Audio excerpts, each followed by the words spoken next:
Hammaga salom, siz Uzbekiston podpishchiklari. Bugun sizlar bilan Liya opelani g'iybatini qilamiz. Bu narsalar haqida adashmasam Liya ham biladi. Bilmasa, bilib oladi. Aytib o'tmoqchiman, men Liya bilan ancha yildan beri eng yaqin do'stman. Nima gapirayotganim men yaxshigina bilaman. Birinchi fakt, Liya egoist. Bu narsaga sabablar bor va bu narsani Liyani o'zi ham tan olgan. U ko'proq boshqalarni eshitmaydi. Ko'proq o'zining gapini o'tkazishga harakat qiladi va o'zining gapi to'g'ri bo'lib chiqishi kerak. To'g'ri aytdim degan umiddaman. Ikkinchisi, Liya men haqida juda ham ko'p gapiradi. Juda ham ko'p gapiradi. Sizlar bilmaysizlar, men uni qanchalik ichimda yomon ko'rib ketganimni men haqida gapirgan edi. U juda ham ko'p gapirgan edi.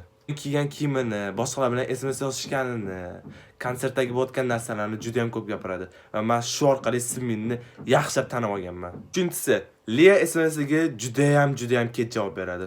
Juda ham kech. Nimaga bilmayman men. Unga qanaqadir SMS yozaman. Javob esa 2-3 soatdan keyin keladi.